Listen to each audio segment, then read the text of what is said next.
Hello and welcome to lesson 1 of week 25. In this lesson we are going to look at how we are going to plan a model based on the form, and then we are going to set up our app file so that we can start creating models for our class project. Now recall in week 6, that is in part 1 of this course, we created a model based on a form, and for this lesson we will plan a model based on the same form and create it using SQLAlchemy. So you can refer to week 23 lessons to recall how we did this using SQLAlchemy. So our application is a data collection system for STI infections, and we have 3 sample forms to plan with. We are going to be using the STI case reporting form for chlamydia and gonorrhea, and for this form we want to look at all of the fields that the form has and look at how we are going to store all of these fields in a database when the form is filled. So we have a form that collects clinic information, patient information, gonorrhea treatment plan, chlamydia treatment plan, partner management plan, and other information. And so this is what we want to do. But to think about how we'll do this is one of the core processes that we need to be able to create models with all of the ACID properties intact. We want to be able to create several tables for one form and be able to link all of the rows across different tables that relate to a particular client. And we're going to think about how we're going to do this. We have another form, and this form is the congenital syphilis form, and this is the form that we are going to use to create a model for congenital syphilis when we get to that part. We have a third form, the hepatitis B case reporting form, and this is for pregnant women, and we're going to look at how we are going to build a system and then focus on congenital syphilis and hepatitis and focus on these diseases in pregnancy. And so the whole thought process must tie in together to what the end goal of the project is, and it must also be well thought through based on the forms, what information we need to collect, how we need to structure this information, how we need to structure the model. After we create the model, we can now build a route, knowing exactly what we are collecting from the front end and what we are sending to the database. And then we can have a front end and test out the whole system. So these forms will be available in your course resource, and you can download them and follow along with this. One of the structure that I want to create is to create a login register system where a user will log into the system and be able to retrieve a client information based on a unique identifier for the client. And so if an account is created for a client, we want that account to be created with a unique identifier, so that that is going to be the identifier used to retrieve information and keeps the rows of all of the tables that relates to that unique identifier together using a foreign key. So let's do something to set up our app file. Now in week 21 we created the app file, we connected to a database, we saw how to insert into the database, and we ran this not using Flask, but we just practiced how to do this. And then we created a models file where we looked at how to create the classes and how to create table in the class. So we are going to build on this, but in this lesson we are not going to create the new model yet. We are going to look at how to structure the app file, and then in the next lesson we are going to use what we have in this model to create all of the classes that we want to be able to create tables in the database. Now we had a database called user, and in the user we have a person table. We want to delete this person table for illustration purpose. So I'll say drop table person, and then when I run this, that table is deleted. So that's what we want to do. Next, I want to come here to my models. I don't want anything to be in the root directory. I want to create a new folder. Let's say I want a new folder here, and I want this folder to be called, let's say, models, and I want to move this models file here, which means it is going to refactor. That's what Visual Studio Code does.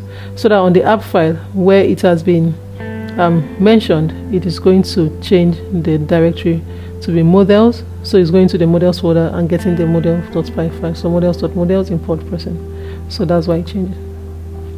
So we want to change the app file completely, and we want to run the file. So we already have this import statement. We are going to leave this because we need them. We're not going to use text because we're not inserting into this table this time. I'm going to delete all of this because we'll not do an insert here, and I'm going to delete all this too. I want to make this a Flask app, so from Flask, import Flask. I also want to, from SQLAlchemy, import SQLAlchemy, and then we have the other two import statements. We also want to import create engine, so from SQLAlchemy, import create engine. So this we are importing, so we already have that there. Now the next thing I want to do is to create the app like this, and then I want to now do the configuration. Now I will accept this because that's what I want, and this is equal to my connection string, so I'm going to delete my connection string.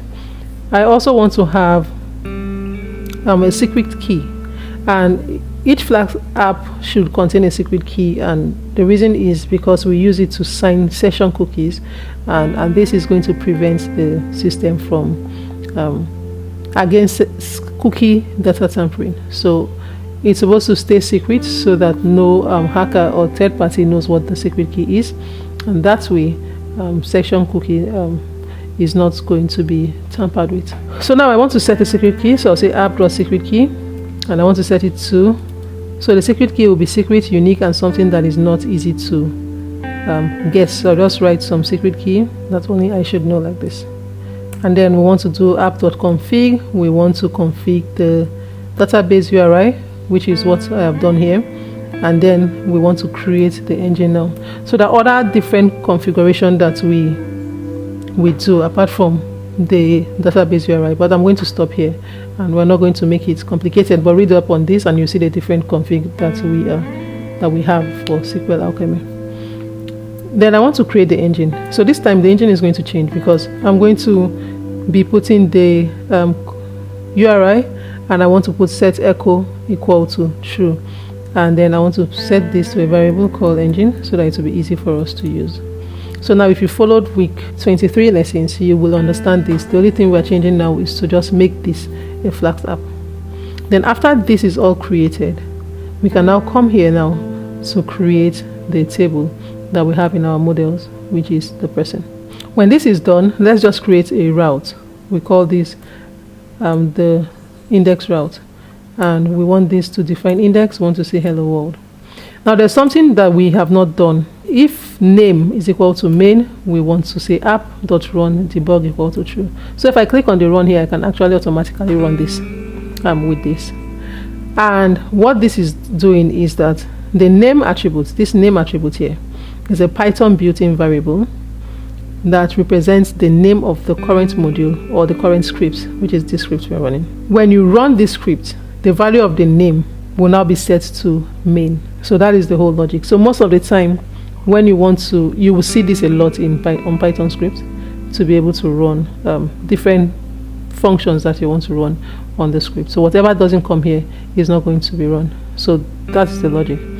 So now this we have imported. We're not using Flask SQLAlchemy. That is something that makes it even easier to use SQLAlchemy, but I want you to learn SQLAlchemy on its own because it's going to help you across different projects, and you are not tied to a particular framework when you want to use SQLAlchemy. So we're not using this, and I'm going to delete that. So we have seen how we do this. We want to test it out, so we are going to now start our Flask app. We can actually run this by clicking on this, and it runs, it starts the app automatically without us having to type all of those things. And when I follow the link and it opens, I'm going to get my hello world printed. Now when I go to that database, recall we deleted the persons table. When I refresh, the persons table is now back here, and when I say select all from person, I have it here already. So this is the method we are going to use to connect. So when we have new tables, we are going to either do create all at once, or we're just going to be calling them one after the other. Now this is not going to create a table continuously every time we run the system. The check first equal to true just adds this if not exists constraint to the query. So if it already exists, it's not going to be created. If it doesn't exist, it's going to be created. So that is the whole idea. So if we go back to our models file, we can now see that we can start creating the new class that we want for our system. So we don't want to use the person model. We are creating a new database, and we're going to look at how we are going to do that for the form that we are going to be using, which is the chlamydia and gonorrhea reporting form, and we are going to create models for that form. So thank you, and see you in the next lesson.